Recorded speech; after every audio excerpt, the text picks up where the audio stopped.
Okay. अच्छा, अब हम थोड़ा सा आज ये स्टार्ट करते हैं कि एग्रीकल्चरल बायोटेक्नोलॉजी होती क्या है, why it is important, why is different, कौन सी ऐसी इनोवेशन है जिसके अंदर करेंगे तो हम दुनिया में और आखिरत में कामयाब हो जाएंगे। ठीक है। जब आप मरेंगे तो आपका डीएनए आप बताएगा कि इसने वो गुनाह किए थे या उसने वो गुनाह किए थे। ये पता है ना आपको? एपिजेनेटिक्स का पता है? एपिजेनेटिक्स नहीं पढ़ी अभी तक? मैं जब ये समझ गया था, पता नहीं, बड़े इंटेलिजेंट स्टूडेंट होने, इंशाल्लाह इंटेलिजेंट बना देना। अच्छा, अब है एग्रीकल्चरल बायोटेक्नोलॉजी क्या होती है, इसके अंदर क्या करते हैं कि हम ना साइंटिफिक मेथोडोलॉजी यूज करते हुए हम प्लांट्स और एनिमल के जेनेटिक मेकअप को चेंज करते हैं, उसको मॉडिफाई करते हैं और उसको इम्प्रूव करते हैं, और उससे हमें नई वैरायटीज मिलती हैं, नई ब्रीड्स मिलती हैं, और जो कि इन्वायरमेंटली फ्रेंडली होती है, इन्वायरमेंटली साउंड होती है। अब इन्वायरमेंटली साउंड का मतलब क्या है? जो कि इन्वायरमेंटल स्ट्रेसेस को बियर करती हैं। इन्वायरमेंट को अगर क्लाइमेट चेंज भी हो जाए उसके मुताबिक भी अपने आप को, यकदम टेम्परेचर इंक्रीज हो जाए डिक्रीज हो जाए तो उसकी यील्ड के ऊपर फर्क नहीं पड़ता। तो वो उसे कहते हैं environmentally sound varieties of plants and animals. ये बायोटेक्नोलॉजी के थ्रू हम ये सारा काम कर सकते हैं। और इसके अलावा this modification aim to boost crop yield, enhance resilience. Resilience किसे कहते हैं? तो रेजिस्टेंट हो, जो ड्राउट रेजिस्टेंट भी हो, water and A water stress tolerance हो, से हम क्या कहते हैं? रेजिलियंस। और ये एग्रीकल्चरल बायोटेक्नोलॉजी को हम स्टडी करके ये चीजें इंशाल्लाह आपको बताएंगे कि कैसे हम ये काम कर सकते हैं। और उसके बाद हम इसका एक sustainable farming practices, ultimately scaling food supply for global population. Ultimately our purpose is to increase the food security. What is food security? Secure किसे कहते हैं? अब आप कहते हैं कि मैं अपने आप को सिक्योर फील कर रहा हूं, इसका मतलब क्या होता है? Safe, comfortable. क्या तो फूड सिक्योर का मतलब क्या होगा? आप इस माशरे में रहते हैं, वहां आपको फूड का कोई प्रॉब्लम नहीं है, आपको फूड का कोई प्रॉब्लम नहीं है। इनफ फूड है आपके पास, इनफ फूड है, और आप ना सिर्फ फूड है बल्कि अच्छी फूड है। अब अच्छी फूड का मतलब जिसके अंदर सारे मिनरल्स, न्यूट्रिएंट्स, ये चीजें अवेलेबल है जो कि हमारे ब्रेन को डेवलप करने में भी हेल्प करती है। ठीक है। अगर हमारे पास अच्छी खुराक ना हो तो हम, ब्रेन डेवलप नहीं होगा और हमारा दिमाग छोटा रह जाएगा, जो कि हमारा है। ठीक है। वजह क्या है कि हमें अच्छी खुराक नहीं मिलती, क्योंकि हमारी खुराक अच्छी नहीं मिलती। Being agricultural biotechnologist, your duty is to save this nation so that their brain may not be shrink. So what you can do, you can produce a food that contains vitamins, minerals, salts, and immunonutrients and everything. And it is possible through biotechnology, especially agricultural biotechnology. क्योंकि agricultural biotechnology का काम सारा animal और plant दोनों आ जाते हैं, और यही वो वहां फील्ड है जिसके थ्रू हम बायोटेक्नोलॉजी की ऐसी फील्ड जिससे हम फूड को संग्रह को बढ़ा सकते हैं और दुनिया के अंदर एक सेफ एनवायरनमेंट पैदा कर सकते हैं, जिससे हमारे जो लोग हैं वो ठीक ठाक रह सके। उसके लिए जो मेन हमारी जो बायोटेक्नोलॉजी के एग्रीकल्चर बायोटेक्नोलॉजी के अंदर दो चीजें बड़ी इंपॉर्टेंट है। ठीक है, जेनेटिक इंजीनियरिंग, दूसरा है मार्कर असिस्टेंट सिलेक्शन। पढ़ा है इसके बारे में? अच्छा, मार्कर असिस्टेंट सिलेक्शन, फर्ज किया पुराने जमाने में हमारी एग्रीकल्चर यूनिवर्सिटी फैसलाबाद में एक डिपार्टमेंट है, इवन हमारे डिपार्टमेंट है, कहते हैं department of plant breeding and genetics, department of plant breeding and genetics. वो क्या करते हैं कि प्लांट को ब्रीड करते हैं, ठीक है, लेकिन क्लासिकल तरीके से। किसके थ्रू? एक क्लासिकल डांस होता है, एक जरा बड़ा जो आजकल अजीब से डांस चले हुए। क्लासिकल एग्रीकल्चर, क्लासिकल ब्रीडिंग क्या होती थी कि आप दो क्रॉप का आपस में क्रॉस करवाते थे। F1 जनरेशन मेंडल का लॉ ऑफ इंडिपेंडेंट डिसार्टमेंट और मेंडल का इनहेरिटेंस बड़ा लागू है। और उसके मुताबिक थे जो क्रॉप जो कि हाई यील्डिंग होती थी उनको सिलेक्ट कर लेते थे, उनकी फिर बैक क्रॉस करवाते थे, और कई सालों तक। आपको पता है कि आपने यहाँ पर पाकिस्तान के अंदर बहुत इंपॉर्टेंट वैरायटी है जो कि क्लासिकल ब्रीडिंग से, प्लांट ब्रीडिंग एंड जेनेटिक्स के लोगों ने प्रोड्यूस की है, जिसका नाम है सुपर बासमती। जानते हैं? सुपर बासमती एक राइस की वैरायटी है जो कि हाईली फ्रेग्रेंट है, बहुत अच्छी उसकी खुशबू आती है, बड़े अच्छे चावल है, कुकिंग क्वालिटी बड़ी अच्छी है उसकी, और पूरी दुनिया में महंगे तरीन चावलों में उसका जिक्र आता है। जब भी आप कहीं दुनिया में सुपर बासमती को सेल करते हैं तो उसकी अच्छी प्राइस मिल जाती है। वजह क्या है? बासमती, बासमती का मतलब क्या होता है? बास का मतलब है खुशबू, मत्ती का मतलब कमारी, कमारी लड़की के जो खुशबू आती है उसको क्या कहते हैं? बासमती। ये पता नहीं नाम किसने रखा है इसका। इतनी भी दुनिया में बासमती चावल जो है, कहते हैं इतनी अच्छी फ्रेग्रेंस है कि लोग इसको खुशबू के खाते हैं, पीते हैं, जो भी है इसका सूप बना, जो सूप पता नहीं बनाते कि नहीं। अच्छा, ये इस वैरायटी को डेवलप होने में इसका पहला जो क्रॉस हुआ था ना, वो 1972 में हुआ था। राइस रिसर्च इंस्टीट्यूट कालाशाह काकू, शायद आपने देखा हो, वहां पर ये वैरायटी डेवलप हुई थी। राइस रिसर्च इंस्टीट्यूट कालाशाह काकू गए कभी आप?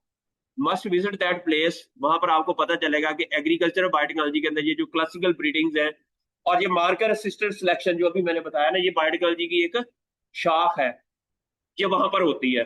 Marker assistant selection. जब भी कभी आप गुजरावाला की तरफ जाएं तो रास्ते में आप ये जो कालाशाह काकू है का इंटरचेंज उतरते हैं, जीडी रोड पे पड़ जाते हैं, तो पहला ही यू टर्न लेके उस तरफ राइस रिसर्च इंस्टीट्यूट है। You must visit that place. अब चलिए वहां पर तो आपके बंदे हैं, वो आपको सिखाएंगे कैसे प्रैक्टिकल एग्रीकल्चरल बायोटेक्नोलॉजी वहां पर हो रही है। ठीक है, समझ आ रही है? तो वहां पर आपकी जॉब हो सकती है, वहां पर as a biotechnologist you must know कि how what are the different jobs in this sector as well. ठीक है। अच्छा, अब जेनेटिक इंजीनियरिंग क्या होती है? अच्छा, सबसे पहले तो आपको पता होना चाहिए what are engineer, what is engineering. Engineering किसे कहते हैं? मॉडिफाई। इंजीनियर क्या है? वो चीजें जो मॉडिफाई करता है। इंजीनियरिंग का मतलब है चेंज करना, तब्दीली लेकर आना, मॉडिफाई करना, इंप्रूव करना, इसे क्या कहते हैं? इंजीनियरिंग। जेनेटिक इंजीनियरिंग का मतलब होगा जीन की मॉडिफिकेशन करना। इनमें जो इंजीनियर है उसको क्यों कहते हैं कि ये इंजीनियर है? क्योंकि वो मशीनों को इंजीनियर करते हैं। वो क्या करते हैं? उसको मॉडिफाई करते हैं, उसको इंप्रूव करते हैं, उसको चलाते हैं ताकि वो बेटर परफॉर्म करें। तो we are also engineer, we are also genetic engineer. हम, अच्छा, हम में और इंजीनियर दूसरे सिविल इंजीनियर या मैकेनिकल इंजीनियर में फर्क क्या है कि वो एक नॉन लिविंग थिंग्स के अंदर को मॉडिफाई करते हैं, हम लिविंग ऑर्गेनिजम्स को मॉडिफाई करते हैं। We are in more intellectual than these engineer because हम एक जिंदा चीज के साथ खेल रहे हैं। हम क्या कर रहे हैं? जिंदा चीज के साथ खेल रहे हैं। लेकिन वो लोग नॉन लिविंग ऑर्गेनिजम्स के साथ खेलते हैं, नॉन लिविंग सब थिंग्स के साथ उसको मॉडिफाई करते हैं। ठीक है। तो it means genetic engineering enables the direct alteration of organisms DNA, enhancing trait beneficial for agriculture through advanced biotechnological methods। उसके अंदर हमने जीन आइसोलेट करना है, जीन को क्लोन करना है, उसको एग्रोबैक्टीरियम में ट्रांसफर करना है, और उस एग्रोबैक्टीरियम को हमने कहना है कि जा तू जाके जीन ट्रांसफर कर दे किसके अंदर, प्लांट्स के अंदर। इसको क्या कहते हैं, एग्रीकल्चरल बायोटेक्नोलॉजी, या इसको जेनेटिक इंजीनियरिंग कहा जाता है। दूसरा है marker assistant selection. Marker assistant selection के अंदर हम क्या करते हैं कि मार्कर मार्कर 12 मार्कर है, मार्कर, ये मार्कर क्या करने के लिए यूज होता है, मार्क करने के लिए। मार्कर एक्चुअली तो इसको मार्क करने के लिए यूज होती है। मॉलिक्यूलर मार्कर वो होगा जो जीन को आइडेंटिफाई करने के लिए यूज हो, मार्क करने में। हमें पता हो क्रोमोसोम नंबर 3 के पोजीशन नंबर दिस के ऊपर ये हमारा जीन है, हम उसको एक प्राइमर के थ्रू एम्पलीफाई कर सकते हैं। अब अगर वो प्राइमर उसको एम्पलीफाई कर दे और वो जीन किसी और ऑर्गेनिज्म के अंदर नहीं है, तो वो क्या होगा, मार्कर। वो क्या होगा, वो क्या होगा, मार्कर। हमने देखा है कि दो वैरायटीज है, एक वैरायटी है जो कि रेजिस्टेंट है और एक है ससेप्टिबल है। इनका आपस में करवाया क्रॉस, F1 रेजिस्टेंट। पता कि रेजिस्टेंट में जहां पर जीन है, ससेप्टिबल में जो जहां पर जीन है ना, वो डिजीज काजिंग है। वो क्या है, डिजीज काजिंग जीन है। अब इनका आपस में क्रॉस कराया, हमें ये वाला पार्ट चाहिए रेजिस्टेंट का और ये वाला, और ससेप्टिबल का सिर्फ इसको कंबाइन करना है। इनका क्रॉस करवाएंगे, लेकिन क्रॉस करने के बाद 50% पार्ट इसका आएगा, 50%। पर क्या अगर इसको हम इस तरह करें, इसको हम स्ट्रेट डीएनए करें, क्या होगा, जो F1 जनरेशन होगी उसके अंदर 50% डीएनए। अच्छा, लेकिन हमने 50% डीएनए वो लेना है जिसके अंदर हमारा रेजिस्टेंट जीन हो, जिसके अंदर हमारा, देयर इज अ पॉसिबिलिटी कि 50% ये वाला आ जाए, तो वो हमें जरूरत नहीं है। हमें वो पार्ट लेना है 50%, वो प्लांट स्पीशीज सिलेक्ट करनी है जिसके अंदर हमारा रेजिस्टेंट जीन होगा, ठीक है। और हम इसको डीएनए लगाएंगे, पीसीआर लगाएंगे। अगर तो जिन प्लांट के अंदर वो वाला जीन आ गया जो हमारा रिक्वायर्ड है और मार्कर ने आइडेंटिफाई कर लिया, फिर हम उसको बैक क्रॉस करेंगे। बैक क्रॉस किसे कहते हैं, बैक क्रॉस का मतलब होता है इस,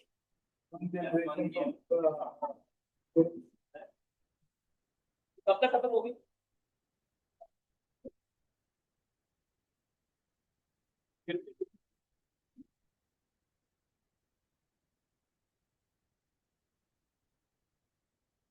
क्या कह रहे थे आप, और अब तक अच्छा बैक क्रॉस, बैक क्रॉस कहते हैं, ये होगी F1। अब हम F1 के अंदर हमारे पास एक प्लांट आ गया जिसके अंदर ये वाला जीन है, ठीक है। अब हम इसका कॉलम ग्रेन बनेंगे, इसका बैक क्रॉस कराएंगे ससेप्टिबल के साथ, नहीं रेजिस्टेंट के साथ, नहीं ससेप्टिबल के साथ कराएंगे। तो ससेप्टिबल का इसका हमें सिर्फ ये चाहिए, ससेप्टिबल बाकी सारी। अच्छा, ससेप्टिबल जो वैरायटी है ना, उसकी यील्ड अच्छी है। ससेप्टिबल वैरायटी है लेकिन उसकी यील्ड अच्छी है। लेकिन जब उसके ऊपर कभी कोई बीमारी आ जाती है, वायरस का अटैक आता है,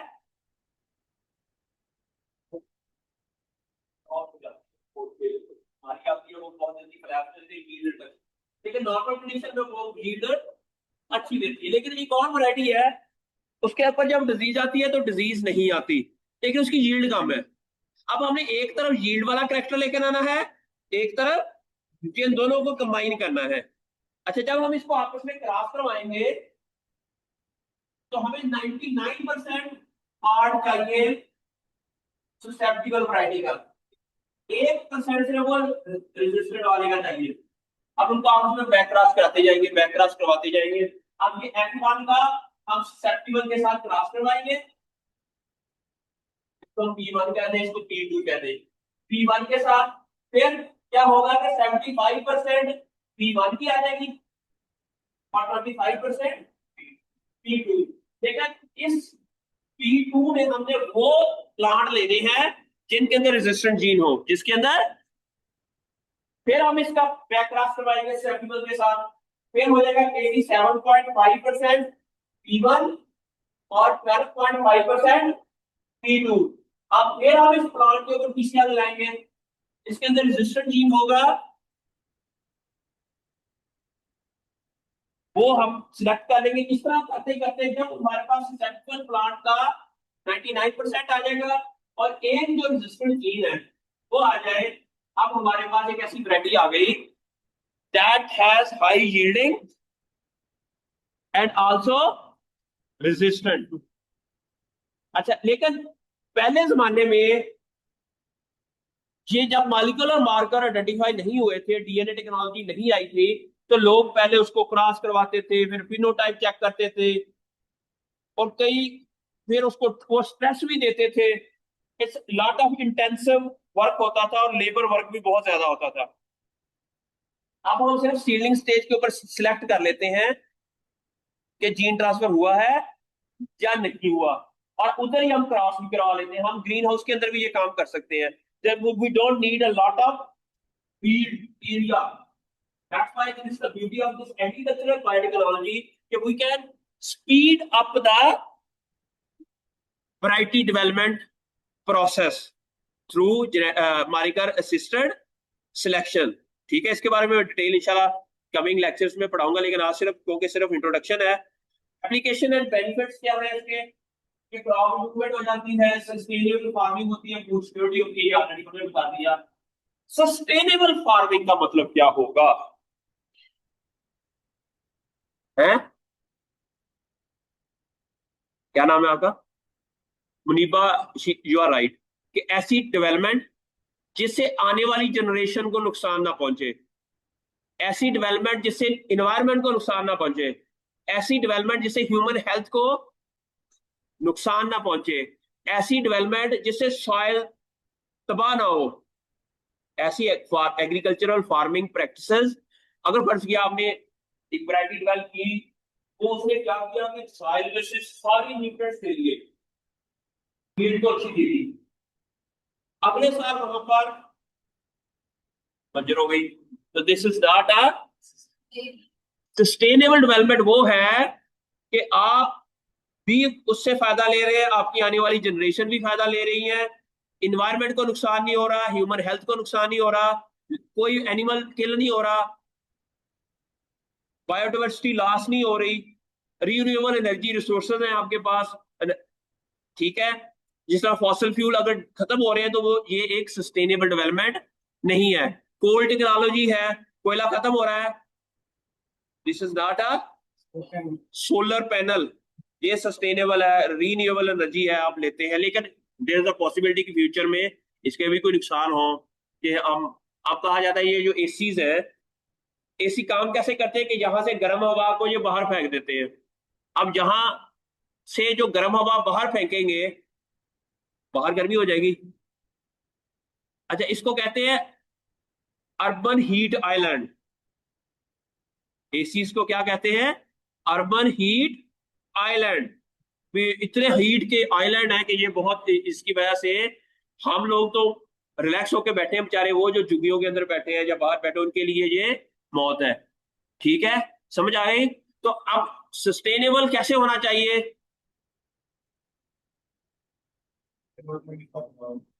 अगर हमारा कोई वेस्ट प्रोड्यूस हो रहा है, उस वेस्ट को भी हम प्रॉपर यूटिलाइज करें, उसको भी। आपको पता है कि चाइना ने क्या किया? 2020 से पहले या 2000, इतना कूड़ा होता था पूरा चाइना में, कूड़े वाला मुल्क कहा जाता था। लेकिन अब उन्होंने वो कूड़ा खरीद रहे हैं दुनिया से, उन्होंने कूड़े को एनर्जी में कन्वर्ट कर दिया, उससे फर्टिलाइजर बनाए, कूड़े से अब सड़कें बनाते हैं। ठीक है, अब उनके पास इतना इंडस्ट्री डेवलप हो गई है, अब उनके पास कूड़ा नहीं है। आप लोगों को ना भेज सॉरी। तो हमारे पास कूड़ा बड़ा है माशाल्लाह।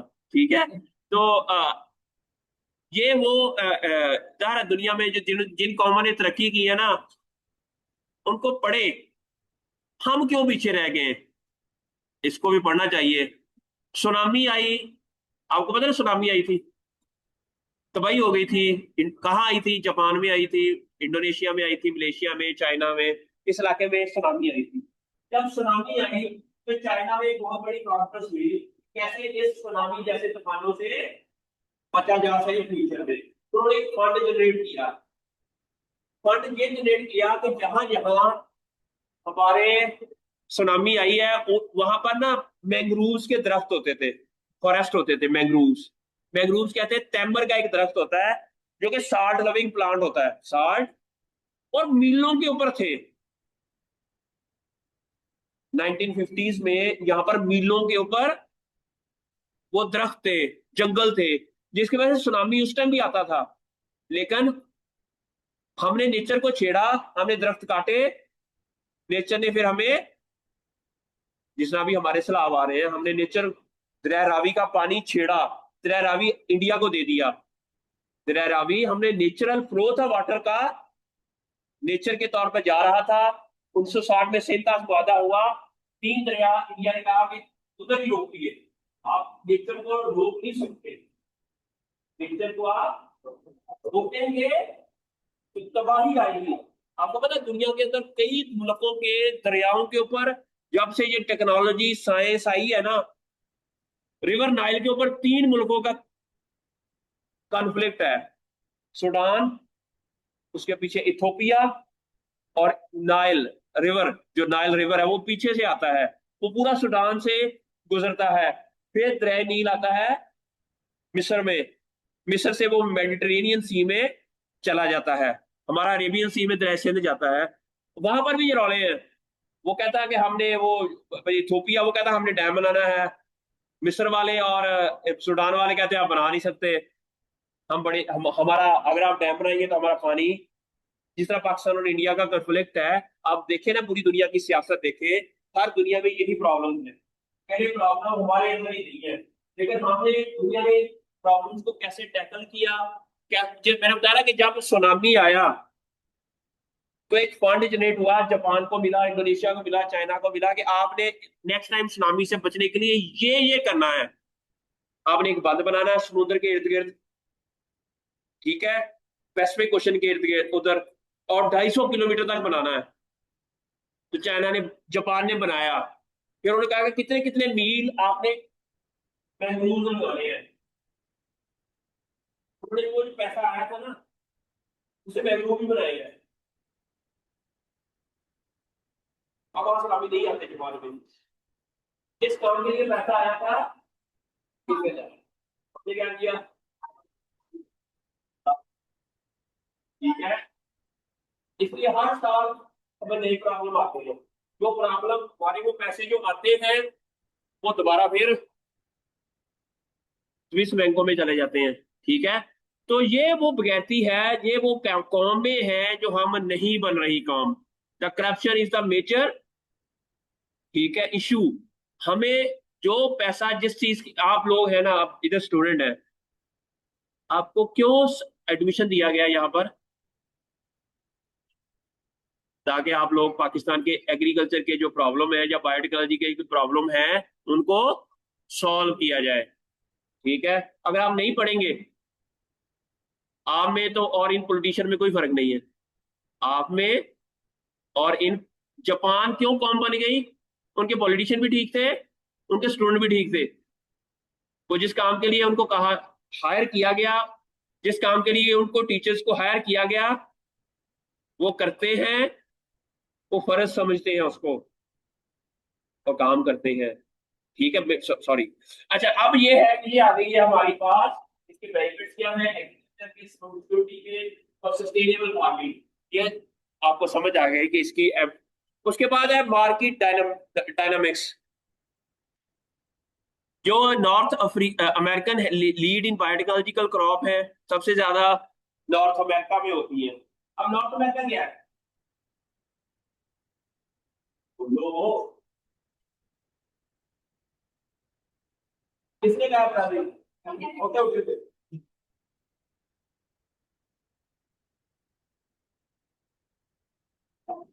ब्राजील वाला जो एरिया है वो नॉर्थ अमेरिका है, USA, Canada, Mexico, West Indies, ठीक है, पनामा, ये वाला एरिया कौन सा है? North America.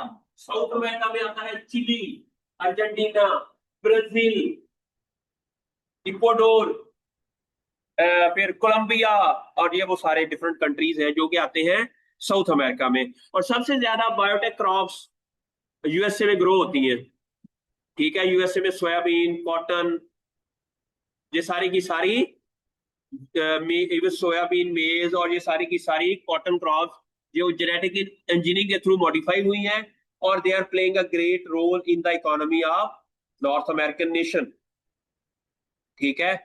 और उसके बाद उन्होंने कहा कि चाइना में बहुत अच्छा काम हो रहा है, 30% due to favourable policies by Asia shows 20%, और यूरोप सबसे कम है इसके ऊपर because of the strict regulation. वो कहते हैं कि यूरोपीय यूनियन वाले कहते हैं कि हम जीएमओ खाएंगे, हम वो बन जाएंगे, जिनपूत बन जाएंगे, हम कुछ और ही मखलूक, ठीक है। वो अपने आप को ना कहते हैं कि हम ना इकोलॉजिस्ट हैं, हम नेचर के साथ रहते हैं, नेचर को डिस्टर्ब करोगे तो नेचर डिस्टर्ब करेगा, ठीक है। ये वो कहानियां हैं, वो सारी कहानियां अपनी इंडस्ट्रियलाइजेशन कर कुर के सारी नेचर तबाह तबूह करके अब कहते हैं कि इंडस्ट्री नहीं लगानी चाहिए थी। आप इंडस्ट्री लगाएंगे, धुआं फैलेगा, क्लाइमेट चेंज हो जाएगी। आप सारी किच कर लिया, आप इंडस्ट्रियलाइजेशन करके पूरी दुनिया को गुलाम बना लिया। जो आपको पता ना ब्रिटिश एम्पायर, कहते हैं तो उधर सूरज नहीं डूबता था, वो किस तरह इतनी बड़ी एम्पायर बन गई थी, उसे एक अलग था, वो इंडस्ट्रियल रेवोल्यूशन का था।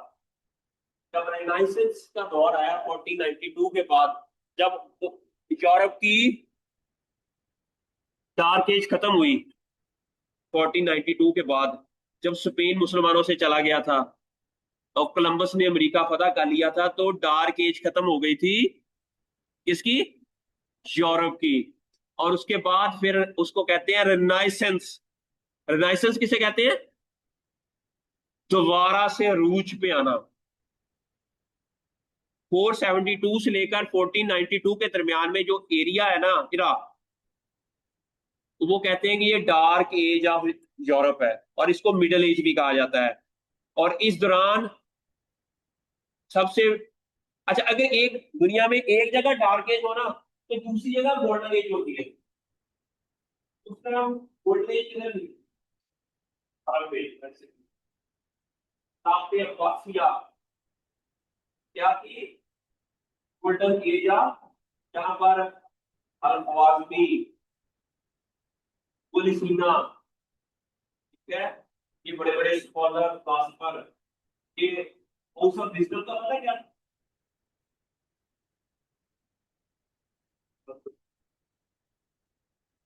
बड़े औसत बिजनेस बनाई का सेंटर ये बगदाद में बनाया था खलीफा अल मंसूर ने।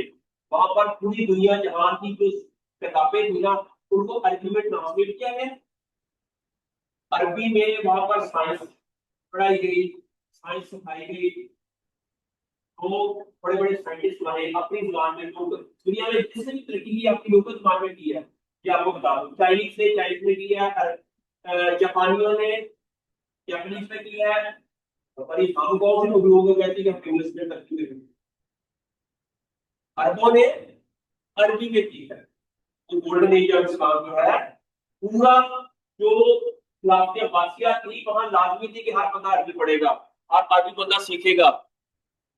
तो लोगों ने तरक्की कर ली, अपनी जुबान में किताबें लिखी। जो कानून अल तिब किसके ने लिखी थी किताब? इब्ने सीना ने। दुनिया में पहली कानून ऑफ मेडिसिन की बुक दुनिया की वो थी। पहले, उससे पहले लोग ये समझते थे कि ये जो बीमारी आती है ना, ये चीन गुजर गया, तो क्या हो गया?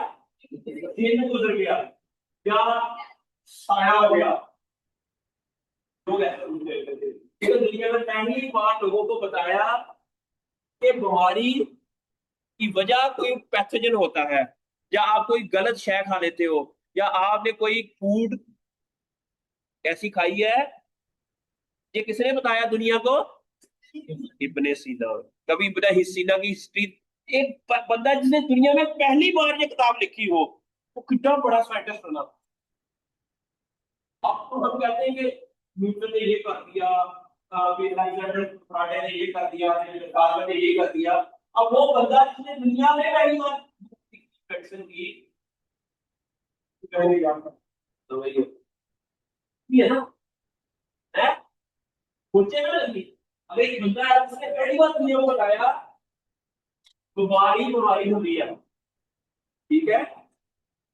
जो मर्दों के ऊपर बीमारी, दिमाग खराब होता है, अगर कोई बहुत टीज करे, ये भी बीमारी है, ये भी एक रीजन है, ठीक है। There is a reason behind everything, ठीक है। ये किसने बताया दुनिया को? इब्ने सीना ने। इब्ने सीना ने बताया कि ये जो आपने सोने के कांटे पहने हुए हैं, ये असली सोना है या नहीं है। सबसे पहले दुनिया में इब्ने सीना ने बताया कि सोने को मालूम करने का तरीका कि ये असली है या नकली है, किसने बताया था? इब्ने सीना ने। सबसे पहले गंधक का तेजाब उसने बनाया। इतनी डिस्कवरीज, इतनी केमिस्ट्री, इतना कुछ किया उस बंदे ने कि यू कांट इमेजिन, और ये दुनिया में कभी किसी ने नहीं किया था। You should know your history, you should know your history के हाउ यू आर द, कैसे मुसलमान पूरी दुनिया में, वो अगर वो उस टाइम एग्रीकल्चर बायोटेक्नोलॉजी पढ़ रहा होता ना इब्ने सीना, तो उस टाइम पूरी दुनिया में एग्रीकल्चर बायोटेक्नोलॉजी के अंदर हम अच्छे होते, आपकी तरह ड्रामे ना होते। क्या करना था सर? कल कल पढ़ के आऊंगा मैं। गोरों ने कह दिया कि 33% पासिंग मार्क रखने हैं इसके, ज्यादा नहीं पढ़ना। 33% पासिंग मार्क है, क्यों? ज्यादा पढ़ जाएंगे तो इंटेलेक्चुअल हो जाएंगे, तरक्की कर लेंगे। अभी तक 33% मार्क्स ही चलते आ रहे हैं, पता नहीं अभी जाके कुछ थोड़े से इन्होंने पासिंग मार्क इंक्रीज किए हैं। वजह क्या थी? आपने हिस्ट्री नहीं पढ़ी हुई, आपको पता नहीं है कि कैसे कैसे दुनिया के अंदर पॉलिटिकल सिस्टम चलते हैं, कैसे पॉलिटिक्स होती है, कैसे इकोनॉमिक इंस्टेबिलिटीज आती हैं, कैसे सोशियोलॉजी, जैसे सोशियोलॉजी डिपार्टमेंट है, कैसे वहां के लोग लोगों के माइंड को चेंज कर देते हैं। कि पूरी का पूरे सिस्टम है ये दुनिया में चल रहे हैं। आपको पता है पूरी गवर्नमेंट का एक डिसीजन पूरी कौम की, नेशन की थिंकिंग को चेंज कर देता है। आजकल फेसबुक और ये वो चीजें हैं, उसकी वजह से लोगों ने क्या किया, पारव्यू सोसाइटी में प्लाटीनियम ब्लॉक है एक, जहां पर सबसे ज्यादा सैलाब आया, इतना बेवकूफ बनाया गया लोगों को कि हम सारा सीनिक लोग हैं, हम क्या है, ये जो है ना, छत पे खड़े हो गए ना, रिवर व्यू क्या आएगा? फेसबुक ने, व्हाट्सएप ने, ऐसे लोग यूरोप में रिवर के साथ घर बना के रहते हैं। एक बार कहा तो आप लोगों को लाहौर भी यूरोप बना,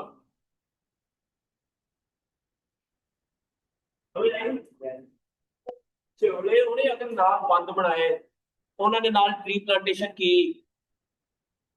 फिर जाके कहीं साथ में सोसाइटीज बनाई। ਤੁਹਾਨੂੰ ਇਹ कहता उन्होंने बेचारे जिन्हों का लखा का नुकसान होया, आपको पता ना, पूरा पूरा उनका समर्ज हो गया घरों में। अब वो पढ़े लिखे लोग हैं, और ज्यादातर वही है जो पढ़े लिखे हैं, जो अपने आप को कहते हैं कि असि ठीक है, वो लोगों ने लिए ज्यादा मकान है, जो मेरे खिलाफ नए नए गाँव से निकले, पढ़े, नए नए वो वेस्टलाइज हुए। हम कहते हैं लोगों को पिछले 20 साल से यही बताया जा रहा है कि इंटरनेट करके गवर्नमेंट तरक्की कर गई, हम कपे रह गए, हम ये रह गए, हम वो रह गए। अब ऐसे लोग जो हर हमारा नौजवान क्या चाहता है, यूरोप जाना, है ना? क्यों? क्योंकि 20 साल से मुशर्रफ दौर से लेकर अब तक पढ़ाई ये गया है, अगर तरक्की की है, हमारे सारे ब्रेन ड्रेन हो रहे हैं उधर जाके, यहाँ कुछ नहीं हम कर रहे हैं। मेरी बात की समझ आ रही है? अच्छा, अब वो अलीम खान ने भी कहा कि हम आपको भाई तुसी वेस्टर्नाइज ही है, मॉडर्न नहीं मैं कहता इसको, इसको क्या कहता हूँ, वेस्टर्नाइज्ड मुआशरा है ये। गोरों ने कह दिया कि 33% पासिंग मार्क्स, बस उतना ही पढ़ना है, उससे ज्यादा पढ़ा तो काम खराब हो जाएगा। मेरी बात की समझ आई ना आपको? तो अब आपने क्या करना है, इसका इसका हल ये है कि हमने देखना है कि हमने हिस्ट्री क्या थी, हम कैसी कौम थी, जो दुनिया में वो कौमें जिन्होंने तरक्की की उन्होंने क्या किया था, जो तरक्की की लेकिन थोड़े दिनों के बाद वो कोलैप्स हो गई, उन्होंने ऐसा क्या किया था वो कोलैप्स हो गई। क्योंकि मैं समझता हूँ एफएससी में इतने नंबर लेने के बाद आप बहुत इंटेलेक्चुअल हो गए, क्या है, आपको ग्रूम किया जाए आप लोगों को, जो मतलब बेस्ट लीडर, जो आपका लीडर रहेगा ना, बॉस लेकिन मेरे मुझे आप दे दिया तो बोलती भी सही है, सर आप आना आए नहीं आना आए, मैं भाई यार की है लड़की, हाँ सर आपने आना है, क्या करना है वो करना है, मैं तो जी मैं क्या पता नहीं वो केड़ी कुड़ी है जेड़ी है, मैं तो क्या सिर्फ कोई और ही तरह की कुड़ी होनी है। जी सीआर कौन है? सीआर बेचारा शरीफ आदमी, ठीक है, ते चले कोई नहीं। Okay, impact of crop yield क्या होगा कि इसकी वजह से दुनिया में बहुत ज्यादा इम्पैक्ट हुआ, 50% यील्ड कॉटन की इंक्रीज हुई, उसके अलावा सोयाबीन की 30%, बेस की 55% यील्ड जो है दुनिया में एग्रीकल्चरल बायोटेक्नोलॉजी की वजह से इंक्रीज हुई है। और फिर चैलेंजेस क्या हैं, आपको पता है कि जब हमारी जेनेटिक इंजीनियरिंग के बाद जो क्रॉप प्रोड्यूस होती है उसके ऊपर बड़े मिसाइल है, मिसाइल क्या है, खाएंगे तो हम ज्यादा मुश्किल बनेंगे या फिर नालायक बनेंगे, अपना तो वैक्सीन का चक्कर आ रहा है, पहले ये लाई पे ठीक है, तो पता ही क्या सही है और क्या गलत है, ठीक है।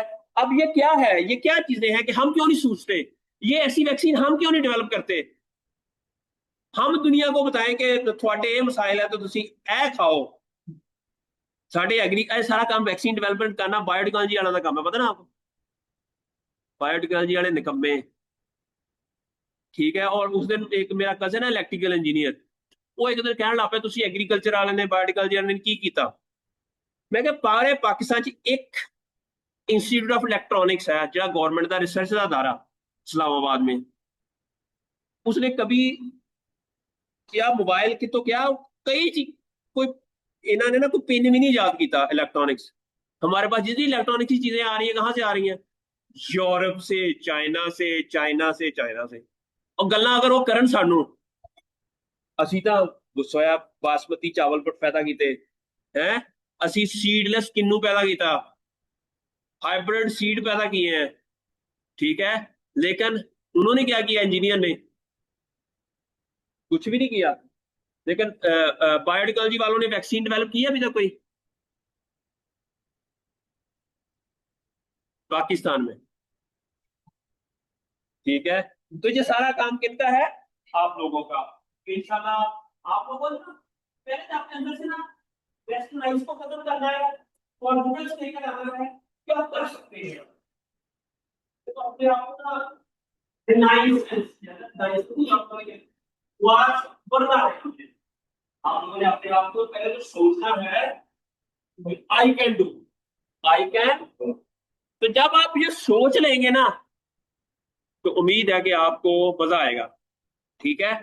इंशाल्लाह आप लोग तरक्की करेंगे, और मुझे कहते हैं ना नाउमीदी गुनाह होती है, नाउमीदी, ठीक है। तो पॉजिटिव रहना चाहिए, जिस तरह डॉक्टर शफाक अहमद ने कहा था कि मेरी ताई अम्मा ना हर टाइम नेगेटिव सोचती थी, एक्चुअली उसकी ताई अम्मा थी डॉक्टर शफाक अहमद की, वो 25 साल की उम्र, उसकी 20 साल की उम्र में शादी हो गई, 25 साल की उम्र में उसका हस्बैंड डेथ हो गई, उसके 2-3 बच्चे थे, अब वो हर टाइम कोसती रहती थी अल्लाह मियां ने मेरे साथ नाइंसाफी की, उसने भी दूसरी शादी नहीं की, वो स्कूल टीचर भी थी, जो भी मोहल्ले में मिलना ना उसको ना उसने उसके अंदर ना नेगेटिविटी, हर टाइम नेगेटिविटी, लेकिन जब वो 50 साल की ना उसको पता चला कि मैं तो पूरी मोहल्ला जड़ा वा ना वो मुझसे नफरत करता है, मुझसे अच्छा नहीं, मुझे अच्छा नहीं समझता, तो फिर उसने क्या किया कि अपना हर चीज में पॉजिटिव सोचना शुरू कर दिया। जिस समय मैंने कहा कि जिस जीआर शरीफ आदमी है, ये अच्छा काम करेगा, जीआर भी मैं शरीफ ही समझ रहे हैं, ठीक है। तो मैंने सोच लिया कि ये बड़ी इंटेलिजेंट 4x4 सीजीपी है, और ऐसी ऐसी रिसर्च करेगी एग्रीकल्चर और बायोटेक्नोलॉजी के अंदर, पब्लिकेशंस करेगी कि पाकिस्तान का को वर्ल्ड लीडर इन एग्रीकल्चर और बायोटेक्नोलॉजी या बायोटेक्नोलॉजी के अंदर बना देगी, ठीक है, इंशाल्लाह। अच्छा, अब जब अशफाक अहमद कहता है कि वो इतना अब लोग सारी इज्जत करने शुरू कर गए उसकी, और बंदा उसकी इज्जत करना शुरू कर गया। कहता मैं तो मेरा बड़ा भरा ना, वो ना गया ताई को एक दिन, कहते अज फसाई है ताई ਨੂੰ। ਉਹ ਕਹਿੰਦਾ जी जाके पूछया ताई को, शैतान के बारे में तुम्हारा क्या ख्याल है, अब नेगेटिव बोलेगी। मैं कहती नहीं नहीं, मेहनत बड़ी करता हुआ, हर टाइम लग्या रहता ना, ठीक है। तो इसलिए पॉजिटिव रहे, पॉजिटिव सोचे। पॉजिटिव जब सोचते हैं ना, आप इसके बारे में पॉजिटिव सोचते हैं, ये इसके बारे में पॉजिटिव सोचेगा, अल्टीमेटली आपके लिए भी कोई इंशाल्लाह बेहतरी होगी, ठीक है। बायोटेक्नोलॉजिकल क्रॉप के अंदर जो रेगुलेटरी हर्डल्स हैं वो ये है कि इससे खाने से हम अजीब से हो जाएंगे। इसकी कोई हम हेर्बिसाइड टॉलरेंट क्रॉप बनाई, अब वो सीड, उसका पॉलन हुए किसी वीड के साथ फर्टिलाइज हुआ तो सुपर वीड ना बन जाए, ठीक है, ये बड़े प्रॉब्लम है। और इसके अलावा अभी तक लोगों को परसेप्शन ही नहीं है। अच्छा, 2014 में, नहीं 2013 में, 2013 में ना मैं आयोवा स्टेट गया। आयोवा स्टेट वो है, उसका एक शहर है डिमोइन्स, क्या नाम है उसका, डेस्मोनिस। मैं समझा था जब मैं पढ़ता था कि डेस्मोनिस है, एक्चुअली डिमोइन्स का मतलब ये है कि वो एक जर्मन लफ्ज है। अमेरिका में गया, वहां पर ना एग्रीकल्चर के अंदर ना नोबेल प्राइज दिया जाता है। क्या दिया जाता है उस, वहां पर ना एक ये पब्लिक परसेप्शन वाला एक बंदा मुझे मिला, एक सोसाइटी बनाई हुई थी। वो लोगों को ये बताता था कि जो जीएमओज है ना वो सेफ है।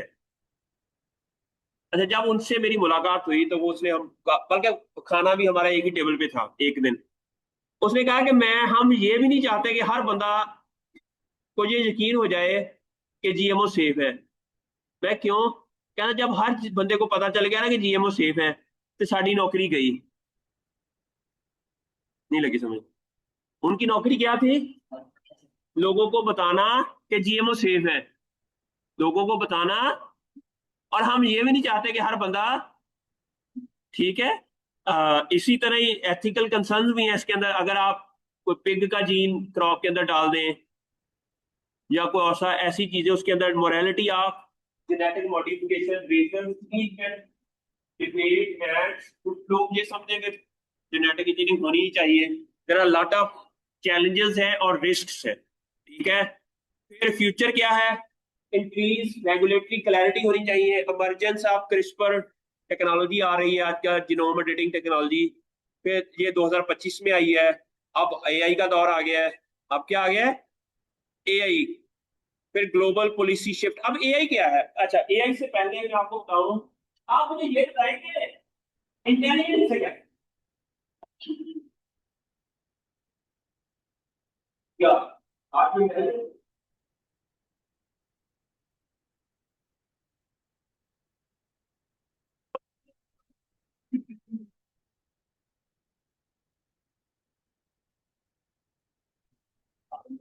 मैग्नीफिसेंस क्या नाम है इसके, मैक्सिमम इसके। मैं तो बड़ा खुश हुआ था कि मैं ना एक ऐसी क्लास को पढ़ाने जा रहा हूँ, आपको मैंने पढ़ाया ना वो अजीब सी, तो बिल्कुल नहीं, मैं तक मुझे अभी तक क्लास नहीं मिली, तो क्या ना, जिसको मैं समझूं कि उसके साथ डिस्कशन करूं, तो मेरा नॉलेज इकबाल जैसा शागिर्द उस्ताद को मुहक्कक बना देता है।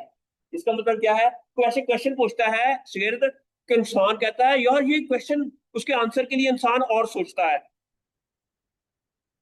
आपके जो क्वेश्चंस हैं वो हमारी इंटेलेक्चुअल को बढ़ाएंगे और हम और सोचेंगे। शायद हमें वो क्वेश्चन आंसर ना भी आता हो, लेकिन हम मजबूर हो जाएंगे उसको पढ़ने में, और हम ज्यादा मुहक्किक बन जाएंगे, ज्यादा रिसर्चर अच्छे बन जाएंगे। मेरी बात की समझ आई ना।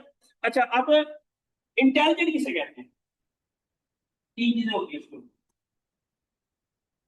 एक बंदा, अच्छा उसके लिए पहले मैं आपको यहाँ पर लिखता हूँ, ये क्या है? 1+4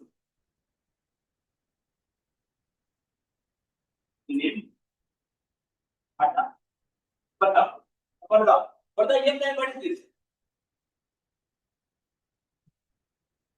1+4 आपकी ऑब्जर्वेशन बता। अच्छा, एक या आप इंटेलिजेंट है ना, उसका पहला जो रूल है कि आप बहुत अच्छे ऑब्जर्वर है। आप क्या है? बहुत अच्छे ऑब्जर्वर का मतलब क्या है? आप ऑब्जर्व कर लेते हैं चीजों को। क्या कर लेते हैं? अच्छा, अब आपने ऑब्जर्व किया कि ये प्लस का क्वेश्चन है, ये आपकी condition.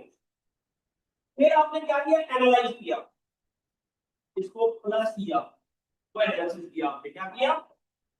1+3 equal to 1+4 equal to 5। आपने इसको प्रोसेस किया या एनालाइज किया, फिर आपने इसकी आउटपुट दी।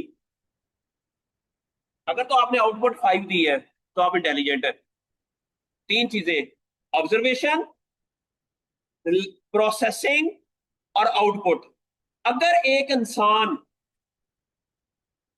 ये काम कर लेता है तो वो क्या है?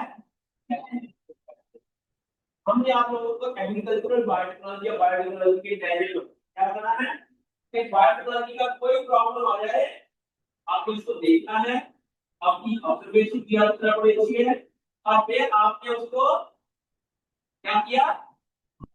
एनालाइज किया, तो आपने उसके आउटपुट देके एक ऐसी वैक्सीन बना दी जो कि लोगों की प्रॉब्लम क्लैरिफाई किया। उसका फिर प्रोसेस करके एक सॉल्यूशन की तरफ आप गए और उसको output they the, and that output help the nation. ठीक है, आपने एक वैरायटी डेवलप कर दी जो कि ड्राउट टॉलरेंट थी। You are intelligent, you are intelligent.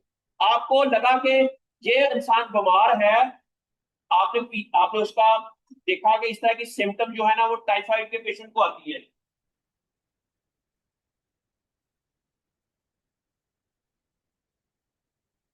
Very good, very good, फंडनी चाहिए। वो भी मैं इसका कुछ क्वेश्चन बनाता अभी आप लोगों ने कहा है कि इस पूरे कोर्स के अंदर मैंने आप लोगों से पेपर भी करवा रहे हैं without using a single penny of point.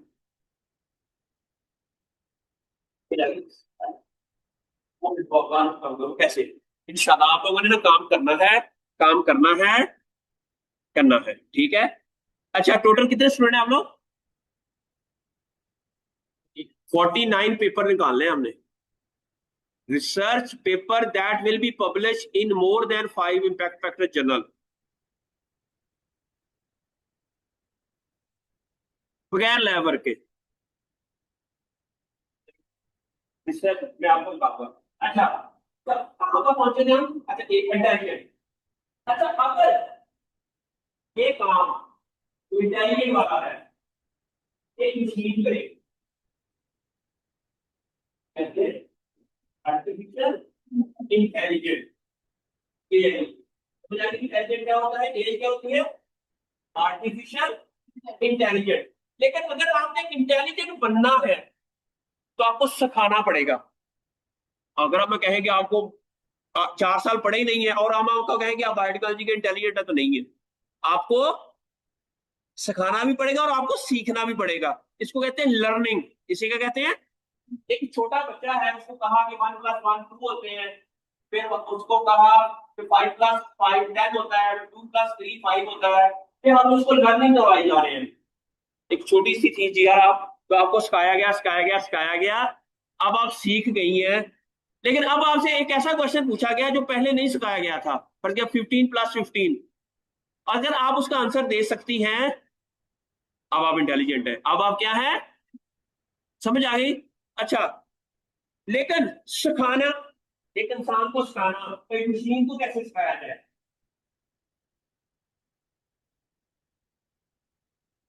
Exactly, इंसान उसको सिखाएगा। इसको कहते हैं मशीन लर्निंग। क्या कहते हैं? Machine learning.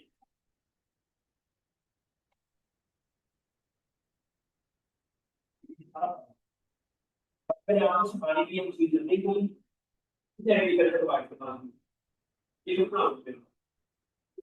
बहुत अच्छा, आपको ऐसा मजा आएगा कि आप कहोगे कमाल का किसी पढ़ा होता, मैं तो एक्सपेक्ट ही नहीं किया था।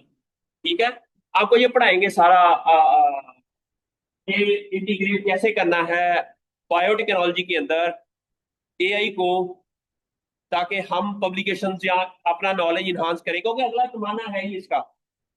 अगर अभी से, उसकी एक एग्जांपल मैंने शायद पहले भी बताई थी, नहीं बताई शायद आपको बताई थी, 1800 के around India was the best economy, India has the best economy of the world. ये जीडीपी के साथ पाकिस्तान इंडिया में ज्यादातर के लिए होता था, जहां पर ये जो होती थी, ये जो कपड़े आप पहन रहे हैं, ये जो कपड़े आप पहन रहे हैं, ये खड्डी पे बनते थे, हाथों से बनते थे, और पूरे और फिर इसको रंग करने के लिए, और तो रंग आपको पता होगी पर रंगबाज कहा जाता है, जहां पर रंग वालियां फैक्ट्रियां होती थी, और वो रंग पूरी दुनिया में, यहाँ पर ग्रैंड आदि के ऊपर ये जो शेरा वाला गेट है, जहां पर शिप यार्ड होते थे, शिप चलते थे, तो नेचर को हमने डिस्कस भी किया होगा, पानी बहुत ज्यादा आता था ग्रैंड आदि के अंदर, बाकी तो ये ज्यादा ही होगा ना, बाकी का बरानी के पानी कोई नहीं, तो साड़ी कहानी कोई नहीं। रावी तक लाहौर बने ही रावी की वजह से, अगर रावी ना होता तो लाहौर ना होता, ये तो फैक्ट है कि लाहौर वजह था रावी की वजह से। ठीक है, अब क्या हुआ कि हम कपड़े बनाते थे, उसको रंग करते थे, कुछ रंग बेचते थे, दुनिया में हम जीडीपी का हिस्सा गोल्ड इंडिया में आता था, इंडिया की इकोनॉमी फिर कहां पर आई टेक्नोलॉजी, डॉट ने टेक्नोलॉजी डेवलप की, जिसको कहते हैं textile mill, textile technology develop की, उन्होंने वो मानचेस्टर में मिलें लगानी शुरू कर दी। अब उन्होंने एक तो टेक्नोलॉजी भी डेवलप की उन्होंने, और दूसरा वो इकोनॉमिक्स में अच्छे थे, पॉलिटिक्स में उन्होंने सीखी लोगों को बेवकूफ कैसे बनाना है, ये तीनों चारों में सीख सूख के बिजनेस भी सीखा, और पाकिस्तान ये इंडिया की मसनूआत के ऊपर टैक्स ज्यादा लगा दिया, ताकि उनके जो कपड़े हैं ना वो बिके, इनके कपड़े अच्छा तू, इसी दौरान उन्होंने हमें गुलाम बना लिया। 1857 की जंग आजादी हुई, हमें गुलाम बना लिया गया। फिर यहाँ नहरी निजाम बनाया गया, नहरी निजाम से क्या हुआ, हमने नेचर के खिलाफ गए। ठीक है, नहरें निकाली, लेकिन रिवर को हमने, जो उसका नेचुरल एक ब्रीथिंग स्पेस थी, उनको वो नेचुरली ग्रो करते थे, और लोग ज्यादा जमीनें एग्रीकल्चर दरिया के लिए करते थे, नेचुरल ब्रीथिंग स्पेस थी, पानी जाता था, जब वापस आ जाता था दरिया के पास, और वहां पर सिर्फ खेत नहीं होती, वहां पर लोग एग्रीकल्चर करते थे, फार्मिंग करते थे, क्या होता था,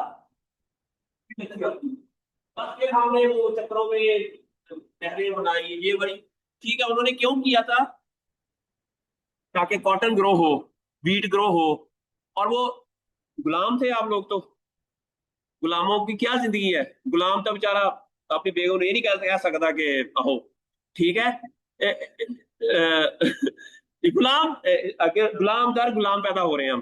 ठीक है, फिर क्या हुआ कि अब वो सारी टेक्सटाइल कॉटन इधर बन रही थी, रॉ मटेरियल वो खरीदते थे, वो ट्रेनों के जरिए कराची पोर्ट जाती थी, कराची से फिर वो लंदन, मैनचेस्टर थे, इधर अगे पीछे, वो वहां से वो फैक्ट्रियां बनती थी, और वो अमीर हो गए, इंडस्ट्रियलाइज हो गए, और हमारी इकोनॉमी कोलैप्स कर गई। अगर उस टाइम, यार तुम्हारा नाम क्या है, मिनाल, मिनाल जैसी कोई बड़ी साइंटिस्ट होती, और ये टेक्नोलॉजी इधर डेवलप की होती,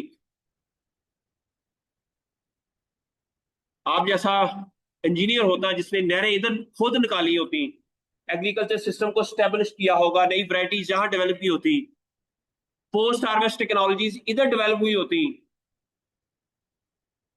ना ही गोरे यहां पर आके कब्जा करते, वो जो मुगलिया सल्तनत ही रहती, और आज हम दुनिया की सुपर पावर होते, आज हम दुनिया की, आपको बताया कि मसाइल क्या है, आपको ये बता आप आप यहाँ से हम क्या कर सकते हैं। आप एग्रीकल्चर बायोटेक्नोलॉजी के स्टूडेंट हैं या बायोटेक्नोलॉजी के स्टूडेंट हैं, अभी से सोचिए कि आज से 40 साल बाद या 10 साल बाद दुनिया में बायोटेक्नोलॉजी का ट्रेंड किधर जा रहा है, कौन सी टेक्नोलॉजी डेवलप होंगी, और हम उनसे आगे कैसे जा सकते हैं। हम कैसे दुनिया को बता सकते हैं कि आपने जो टेक्नोलॉजी है हमसे खरीदनी है, हमने बेचनी है। अच्छा, अब एआई आ गई, मशीन लर्निंग हो गई। अब मशीन को लर्निंग कैसे करवाते हैं, कोडिंग के थ्रू। जमीन, अच्छा आप उसकी भी एक एग्जांपल बताता हूं। अलजबरा किसने और क्यों डिस्कवर हुआ, अब क्वाड्रेटिक ने किया था। अलजबरा जो है वो तुम्हारा जो प्रॉब्लम थे ना उसको हल करने के लिए अलजबरा बना कर दिया। अगर इस क्लास में एक्स का मतलब लड़कियां हैं, एक्स मीन्स गर्ल्स, तो हमें अगर एक क्लास में इतनी गर्ल्स है तो हमें कितने वॉशरूम चाहिए होंगे, फर्ज किया, या कितने लोग हैं कितने उसके लिए क्या चाहिए होंगे, फर्ज किया हमारे पास एक्स का मतलब है टोटल, एक्स का मतलब क्या है टोटल, वाई का मतलब है नंबर ऑफ रूम्स, वाई का मतलब है, ठीक है। अब हमारे पास जेड का मतलब है नंबर ऑफ लोग। अगर बात एक शहर में 20 टोटल है, एक शहर में, और उसके अंदर हर एक के अंदर 20 कमरे हैं, एक कमरे के अंदर 4 लोग आ सकते हैं, तो मैक्सिमम, तो हमारे पास 2000 गेस्ट आ जाएंगे, क्या उस शहर में वो बंदे पूरे आ जाएंगे, नहीं आएंगे, तो उसके लिए एक्स्ट्रा क्या करना पड़ेगा, ये प्रॉब्लम थे उसको हल करने के लिए उन्होंने एक्स वाई जी फर्स्ट किया, उसके मुताबिक करके प्रॉब्लम हल कर दी। ये रोजमर्रा के जो जिंदगी के प्रॉब्लम थे उसको हल करने के लिए उन्होंने क्या किया, अलजबरा। अच्छा, अब था कि जब ये कंप्यूटर साइंस आया, अब बड़े बड़े कागज लगते थे, हाथ पे हम करते थे, बड़ी बड़ी कैलकुलेशंस करते थे, तब जाके हमारे मसाइल। अब उन्होंने कहा नहीं यार, आप इसको ना हम कंप्यूटर के थ्रू करें। फिर उसको एक टर्म आई एल्गोरिथम। अब एल्गोरिथम क्या होता है, हाँ जी आपका क्या, अच्छा बच्चे आपका नाम क्या है,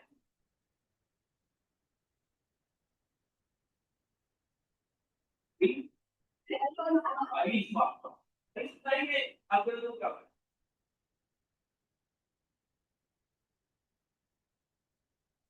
मैं आपको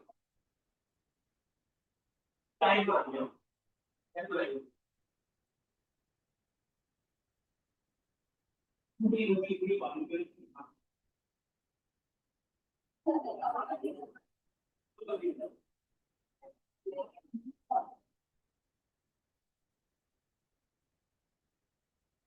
ये आके उतारे के बच्चा नहीं होगी, लेकिन यही बात वो तो टाइम, उसके लिए पहले हम ना प्रॉब्लम को सॉल्व स्टेप बाय स्टेप करेंगे। सबसे पहले करेंगे टेक का कैटल, पहला स्टेप क्या है,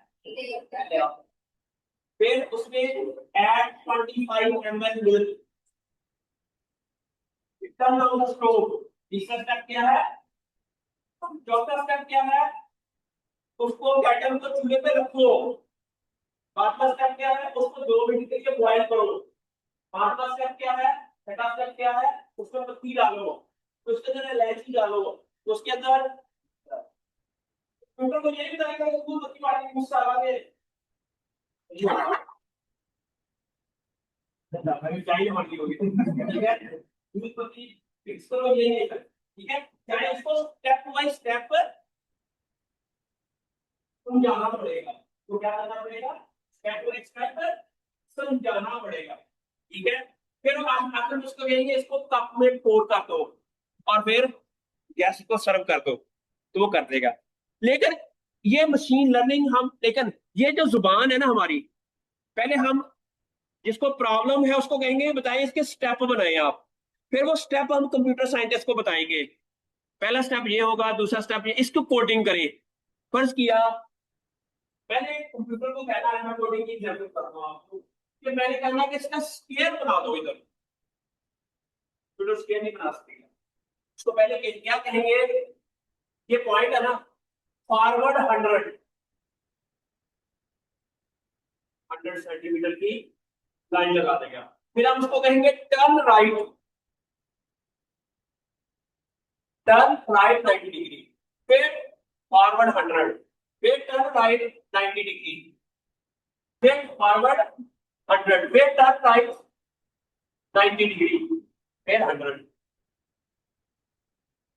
समझ आई? उसको पहले बताना पड़ेगा फॉरवर्ड 100। अब फॉरवर्ड का कोड क्या होता है, एफ डब्ल्यू। फॉरवर्ड का कोड क्या है, और टर्न राइट का टीआर, टर्न राइट का टीआर 90। उसका मतलब होगा कि वो टर्न राइट एंगल। अब जब ये हम इसको कमांड दे देंगे तो वो स्क्वायर बना देगा। लेकिन अगर ये स्क्वायर बना दे तो उसे क्या करें, प्रॉपर्टी क्या आपने बता के कंप्यूटर से उसको कहना है कि उसको कोडिंग वो बनाएगा। फिर कोडिंग बनाने के बाद उसको मेरे और पाइथन में कोडिंग बन जाती है। पाइथन में कोडिंग बनाने के बाद फिर उसके साथ एक और सॉफ्टवेयर डैश करके वो उसको सॉफ्टवेयर में डेवलप कर देता है। वाला सॉफ्टवेयर वर्ड एक्सेल इस तरह के सॉफ्टवेयर में, अच्छा आप उसे सॉफ्टवेयर बन जाता है। वो सॉफ्टवेयर एक मशीन लर्निंग की एग्जांपल है। इनको मैंने रन किया तो सारा ये सारा काम। अच्छा लेकिन जो एक्सेल है इसके लिए हम कैलकुलेशन करते हैं, वो ऑलरेडी लर्न हुआ हुआ है। उसको कोडिंग आती इसको करके और वो पूरा सॉफ्टवेयर बना के, लेकिन उसको हम और भी इम्प्रूव कर सकते हैं। हमने को नया लेसन करना, हम सिर्फ उसके वो ही लेसन कर सकते हैं उसके तो सेम है। लेकिन आजकल जो मशीन लर्निंग है ना, वो आजकल एआई है। एआई की मशीन लर्निंग है, उसके अंदर ये है कि आप पाइथन के अंदर खुद सॉफ्टवेयर डेवलप करते हो, क्योंकि आपने एग्रीकल्चर का डाटा है, टेक्नोलॉजी का डाटा, उसको पहले सिखाई जाते हो कि अगर ये क्राइटेरिया है और मेरे उनमें उन्होंने काम की थी क्लाइंट ने या अगर पे इसको हार्वेस्ट किया तो इतनी यील्ड आई। ये टोमेटो की क्राइटेरिया है, इसको 24 में कास्ट किया, इतने दिनों के बाद ये वेंडर का टेम्परेचर था, लाइट इतनी हुई, ये इतनी हुई, ये इतनी थी, अगर ये इतनी यील्ड आई। अब आपने दुनिया जहां का डाटा ना पेपर से लिया और मशीन को बताते गए, उसको इंटेलिजेंट बनाते गए, उसको क्या बनाते गए, उसके डाटा साइंस डाटा ऐड करते गए। अब हमने पाइथन को आगे इसका सॉफ्टवेयर बना दिया। अब हमें फार्मर, जब हम एआई से पूछेंगे मैं जून में लाहौर में कौन सी फसल काश्त करूं, मैं चाहता हूं जून में टमाटर, तो वो बताएगा आपको जून में टमाटर ऐसे काश्त करें, क्योंकि उसको ऑलरेडी इंटेलिजेंट डाटा डाटा दे दिया गया है और वो इंटेलिजेंट हो गया है। मेरी बात समझ आ रही है? अच्छा इसी तरह जब वाइट क्रांति की बात आई तो पता चला कि एडेनिन कोलिन साइटोसिन थाइमिन, अब इसके अंदर एक पैटर्न है, एक सीक्वेंस ये है मेरे पास, एक सीक्वेंस ये है, तो उसके अंदर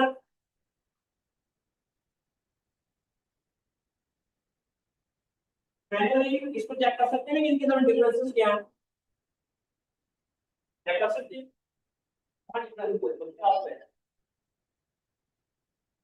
पहला सी है, दूसरा सी है, 100% सिमिलरिटी। अगला जी है, टी है और नीचे जी है, डिफरेंसेस हम फैक्टर्स इस स्टेज से आप क्या कहते हैं कि इसी के ऊपर एक पे टी है, दूसरे में T. This is the difference, this is the differences.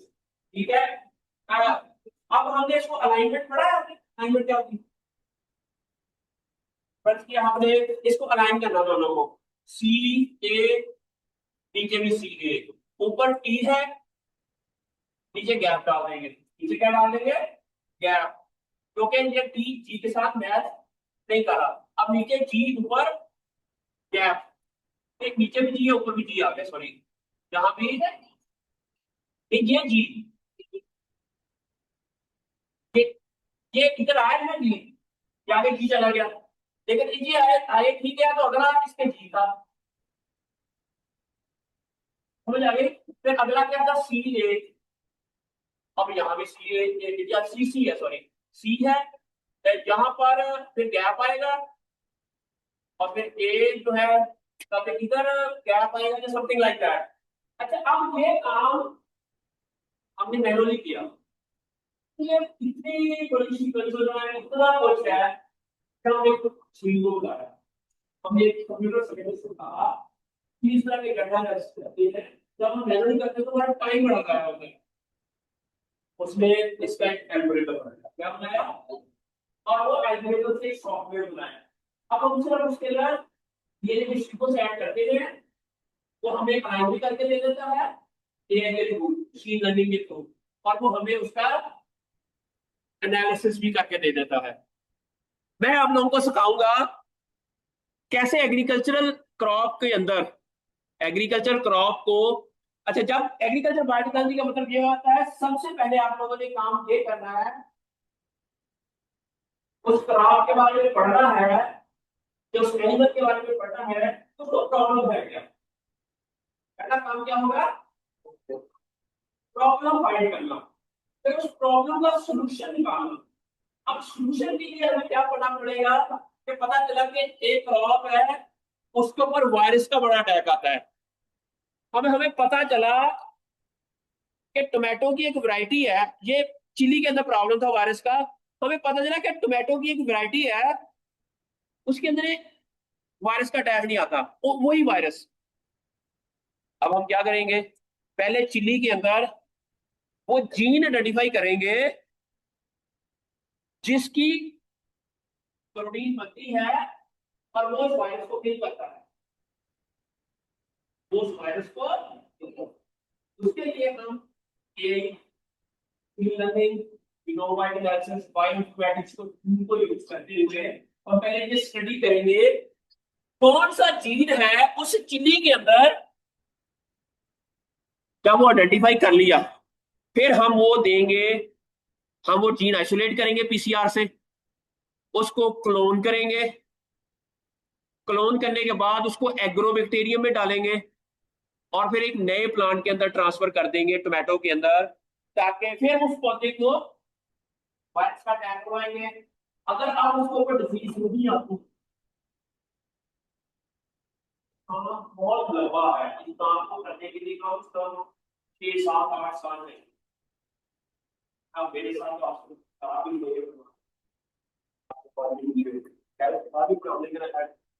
मेरी बात की समझ आई ना। हम अगर पहला स्टेप ही कर लें, जीन आइडेंटिफाई कर लें, हम उस जीन आइडेंटिफिकेशन के ऊपर पेपर लिख सकते हैं। हमने एक जीन आइडेंटिफाई किया that shows resistance against viruses in chilli, simple, और ये 5 या 6 इम्पैक्ट फैक्टर जर्नल में ये पेपर हमारा चला जाएगा। समझ आई बच्चों, ये कैसे होगा, इसके लिए आपको मेरे साथ चलना पड़ेगा, मेरी स्पीड के साथ, जैसा एक Shehbaz speed, Maryam Nawaz speed, Shafiq speed के साथ चलना पड़ेगा, ठीक है। मेरी बात की समझ आई, तो आपको मैं बताऊंगा कि आपने कौन से सॉफ्टवेयर यूज करने हैं, कौन से डेटाबेसेस में से डीएनए की सीक्वेंस लेनी है, उसमें से जीन कैसे आइडेंटिफाई करने हैं, और जीन कब एवॉल्व हुआ, उसके फंक्शन स्टडी करेंगे, उनको करेक्टराइज करेंगे। मेरी बात की समझ आई ना, और उसको एक पब्लिकेशन की फॉर्म में पब्लिश करेंगे। समझ आई। अच्छा, उसके लिए अच्छा मैं आपको दिखाता हूं कि मैं ना आपको अपना ना गूगल स्कॉलर में हम जाए ना, अब ये नहीं है ये वाला पार्ट, इसमें हम यहाँ जाते हैं। अच्छा, यहाँ पर हम लिखते हैं गूगल स्कॉलर, क्या लिखते हैं,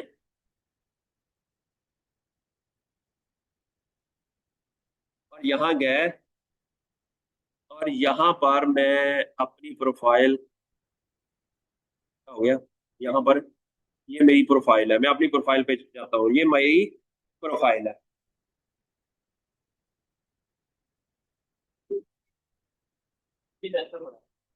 ओके, अच्छा करें। अच्छा, ये मेरा ना एक ना, अच्छा आपको मैं कॉन्फिडेंस कैसे, अच्छा अब क्वेश्चन ये है, आपके अंदर ये क्वेश्चन है कि हम कैसे कर सकते हैं अभी तो हम, हमारे पास तो नॉलेज ही नहीं है। मैं आपको सक्सेसफुल बनाना चाहूंगा, तो मेरे स्टूडेंट ने पहले सेमेस्टर में, मेरे स्टूडेंट 10 एप्लीकेशन कर रहे थे बीएससी के दौरान। ये आपको कॉन्फिडेंस देंगे, ये आपको कॉन्फिडेंस देने के लिए, you can do this, you can do this, ठीक है। अच्छा, आप उससे पहले मैं आपको थोड़ा सा एल्गोरिथम की एक और बात बताऊं, कि अगर मैं रोबोट हूं, मैं कहूं जिस तरह इसने कहा कि ये सफाई की है, तो रोबोट ने कैसे सफाई करनी थी, हमने उसकी प्रोग्राम में पहले कैसे करनी थी, वो 50 मीटर आगे, 50 मीटर पीछे, टर्न 45 आगे पीछे, फिर टर्न 65 आगे, वो ऐसे नहीं सुने। मेरी बात की समझ आई ना, रोबोट को जो इंस्ट्रक्शन देनी थी, अब आपको समझ आई एल्गोरिथम क्या होता है। एल्गोरिथम बड़ा ही आसान है, मैं आपको बोलते हैं छह इधर से इधर लाके डालो, अगर एक रोबोट को होगा वो देयर कैन गोल्डन मीटर हो गया, गो टुवर्ड्स स्क्वायर, कितना दिया, एक 550 metre, turn right, thing like that, समझ आई। ये रोबोट्स के रोबोटिक्स काम कैसे करेंगे, इसी वर्ड्स को एक को यूज करते हुए कैसे हम बायोइन्फॉर्मेटिक्स तो डीएनए कर सकते हैं, ये आपको समझाऊंगा। ये बायोटेक्नोलॉजी, ये क्या है, एग्रीकल्चर बायोटेक्नोलॉजी को डिपार्टमेंट को आ जाओ। अच्छा, आपको क्या करना, अच्छा ये मेरी पब्लिकेशन है, ये सिर्फ आपको समझाने के लिए है कि you guys can do that. ये मैं आपको ईयर, अच्छा ये ईयर्स है, ईयर्स, हाँ ईयर्स। अभी हमारी ये काम क्या चल रहा है, 2025, क्या है 2025 में ये हमारी एक पब्लिकेशन आई है अरसलान अहमद की, ऐसा सुझाता है साइंटिफिक रिपोर्ट में फाइव फैक्टर पर, ये इसी का बच्चा है कि ये करने के बाद इसका स्कॉलरशिप हो गया जो चाइना पे, क्यों हुआ, ठीक है, ये बात की समझ आई ना। और ये आपको पता है साइंटिफिक रिपोर्ट का पेपर है जो कि नेचर वालों की है, फाइव इम्पैक्ट फैक्टर है। आप अपने किसी टीचर से पूछे जो इधर बायोटेक्नोलॉजी के हैं, उनसे पूछे कि 5 इम्पैक्ट फैक्टर का पेपर का मतलब क्या होता है, और वो बंदा जो बीएससी का बच्चा है और उसने पेपर पब्लिश किया होगा, वो मानेगा ही नहीं। मेरी एक स्टूडेंट है हजारा, हम एग्रीकल्चर में, एग्रीकल्चर का डिपार्टमेंट ऑफ एग्रीकल्चर नहीं, जो फैकल्टी ऑफ एग्रीकल्चर साइंस में, वहां मैं टीचर हूँ। अगर आप लोगों को मुझसे सीखना है, अदर देन काम के एग्रीकल्चर डिपार्टमेंट,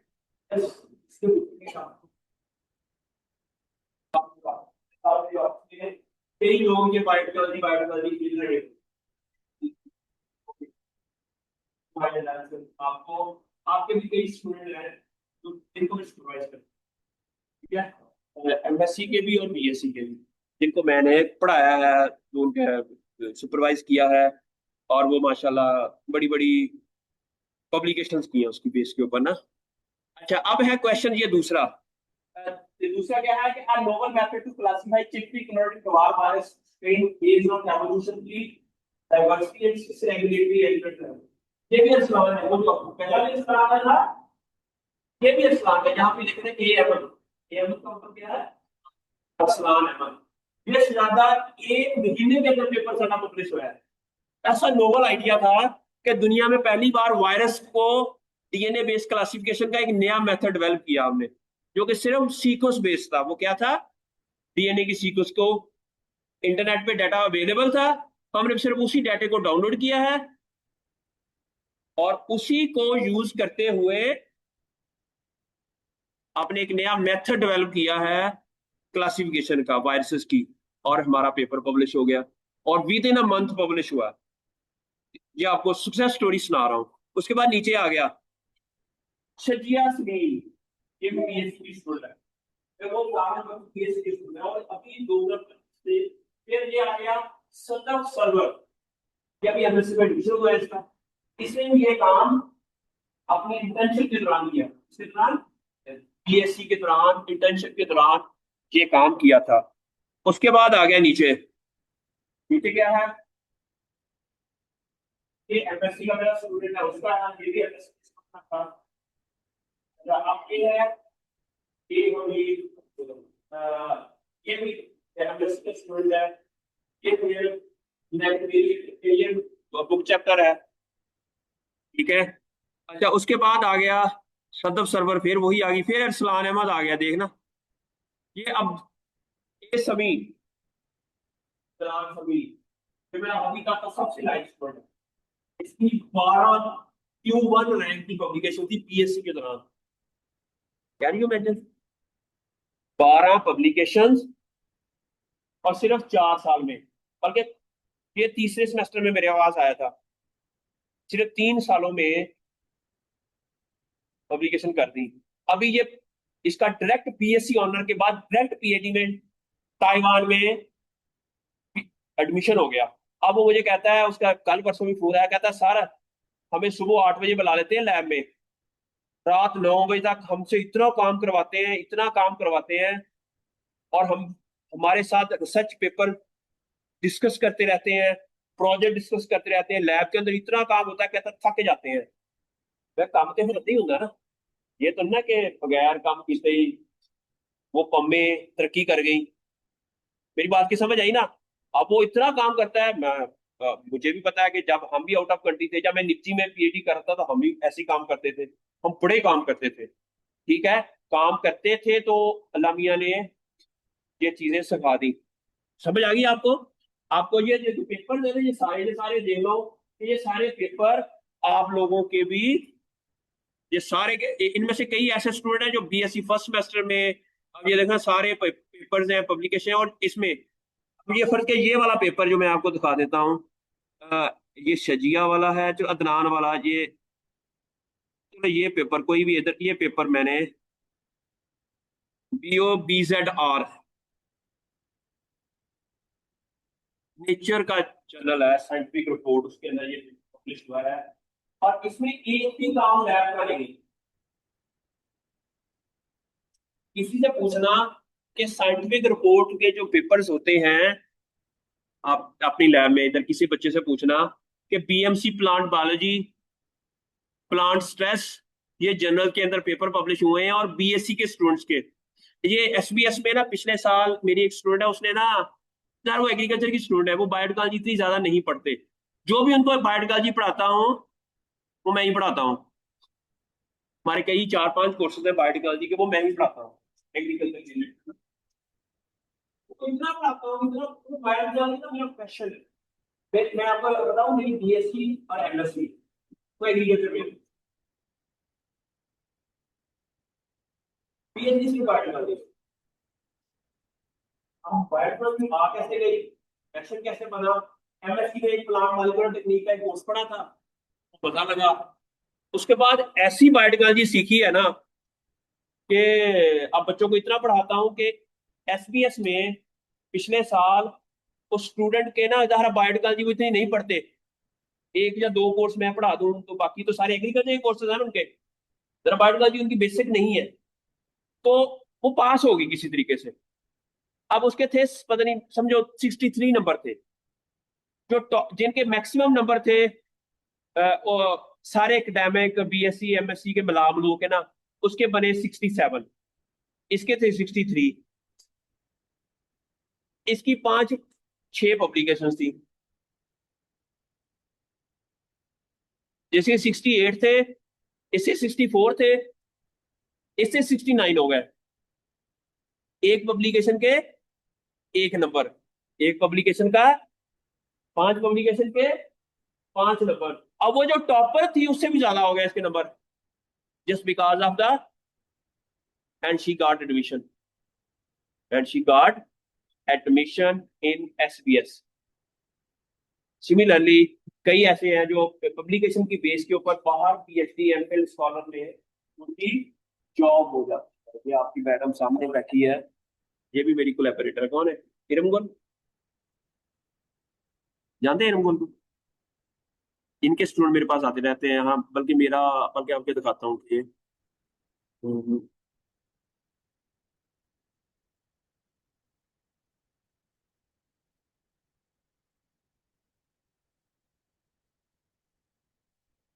इधर है इरमगुल। देखो तो इधर इरमगुल नजर आ रही कहीं? ये देखो, आई गुल, क्या है? आई गुल, इधर ये भी बात कर लेता हूं, और तुम अपने ना हमारे पास भेजती रहती है, ठीक है। ये हमारा है genome identification and in silico expression analysis of CCO gene family in citrus sinensis and their response against citrus grinning.